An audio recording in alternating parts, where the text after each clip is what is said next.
Alright, this is my Delta drill press. It's a DP220 model. It's made in the, this one in particular is made in the 30s. It had a drill chuck that I replaced. It's actually that one right there.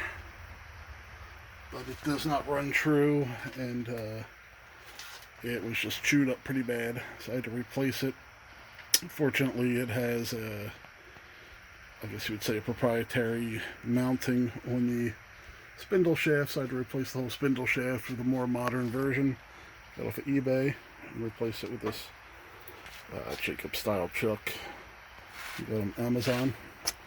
But besides that, in the nice little vice grip clamp, highly recommend those. Really handy. It's fairly stock except for the motor.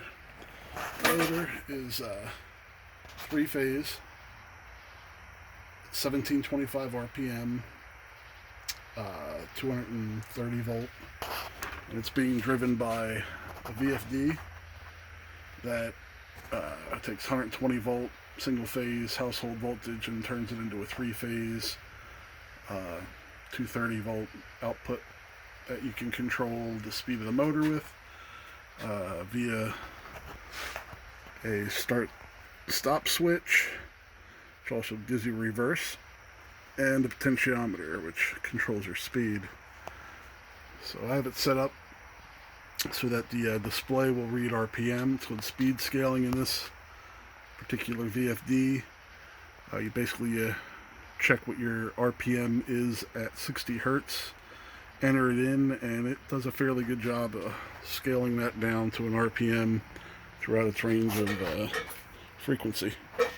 So, sorry about that. This video is really close up, but I can only operate the its arm's length.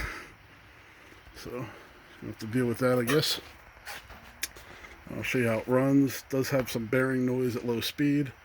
That goes away at about 275, 280 RPM. But yeah, that is as slow as I can go with this particular pulley setup. See, I could go one bigger pulley. I can make it go slower, but it's doing about 100 and it's actually 141 RPM. If you look at a tachometer meter,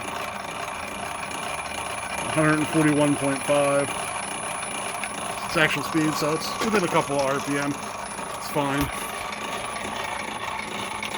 But yeah, bearing noise goes away as soon as you put a load on it. So I'm not sure if I could fix that with some shims or what, but I'll have to play around with that. Actually, it kind of sounds like it's the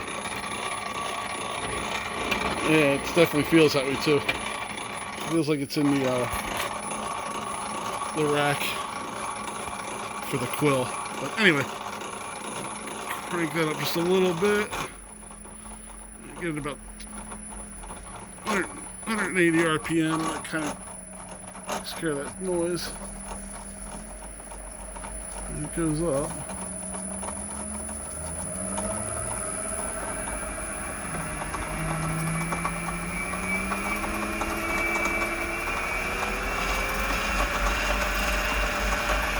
Levels off at about 1400 RPM. It's overspeeding the motor to about, I think it's at about 98 hertz. Gets me to 1400 RPM. I left it there because I really don't want this old drill press going any faster than that. I could probably go up to, she's probably close to 2500. So I could bring it up to 100 and, I believe I can go to 150 hertz if I'm not mistaken. Anyway, do a drill test. Knock that down to... Oh, it's also got DC braking, which is nice. I'll show you that. You could be cooking along full speed. And then, bam, off, reverse.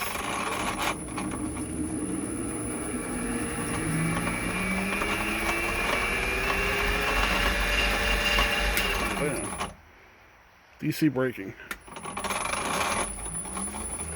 And scale it down. Knock it down to, we'll go to 200.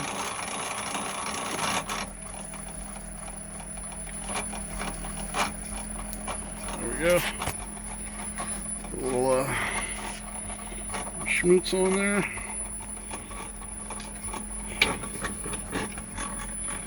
See, I've done a few holes already.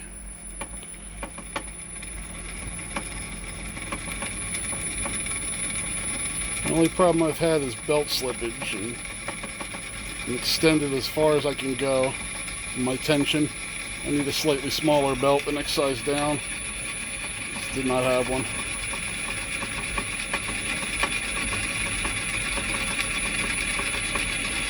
This is actually under the recommended speed. Really, we should be doing about 240 this size bit, I believe.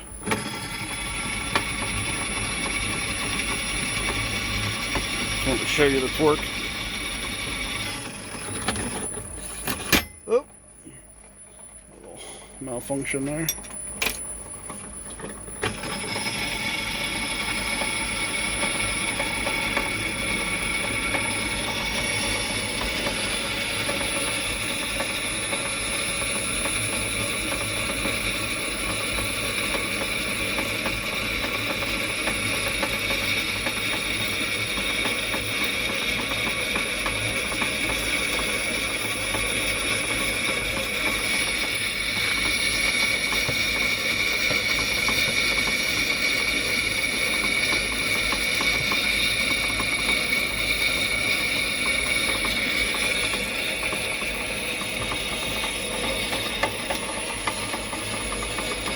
I am giving it all I got on the quill. Oh, you know what? I might be bottomed out. I'm bottomed out on my stops up here. Try this again. Yeah, definitely was bottomed out.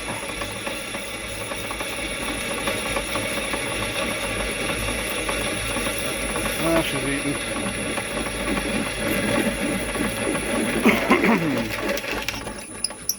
Plenty of torque. It's almost close to 1/2-inch plate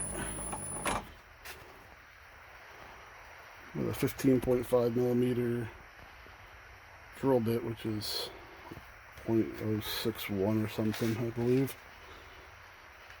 So yeah, pretty happy with that. Those chips. Plenty of torque. You have it all through the speed range. Trick is a 1725 RPM motor or slower.